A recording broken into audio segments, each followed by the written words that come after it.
Alors bonjour mes chers élèves, sur un autre exemple, et bonjour sur mon compte Karimat.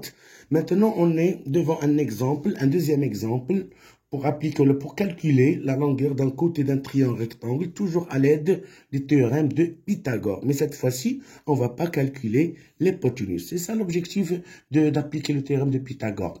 Le théorème de Pythagore, on l'utilise pour calculer l'un des côtés d'un triangle rectangle. Sauf, on doit avoir deux côtés, deux autres côtés. Ça veut dire, si on vous demande de calculer par exemple FG, on vous donne EF et EG. Si on vous demande de calculer EG, on vous donne EF et FG. Et en plus, si on vous demande de calculer EF, donc on a besoin des longueurs d'île EG et FG. Donc, dans tous les cas, pour appliquer le théorème de Pythagore, on a besoin d'un triangle rectangle. Tout d'abord, et deux côtés connus, deux, pour calculer le troisième. Donc, si on n'a pas un triangle rectangle, on ne peut plus jamais appliquer le théorème de Pythagore. Parce que le théorème de Pythagore, on l'utilise juste dans un triangle rectangle. Donc, commençons par considérer le triangle. On considère le triangle EFG. Donc, qu'est-ce qu'il a le triangle? Et rectangle en E. De plus, d'hypoténuse FG. L'hypoténuse soit le plus grand côté dans un triangle rectangle. Donc, d'après le théorème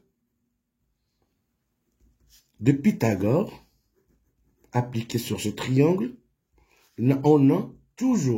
on commence la formule de Pythagore, toujours ça se commence par le carré de l'hypoténuse. Le carré de l'hypoténuse est égal à la somme des carrés des deux côtés, ou les côtés de l'angle droit. Ça veut dire l'hypoténuse au carré est égal à la longueur au carré plus EF au carré. Donc, toujours la formule commence par l'hypoténuse. Le carré de l'hypoténuse est égal à la somme des carrés de longueur de l'angle droit. Donc, EF au carré plus EG au carré. Je passe maintenant à l'application numérique.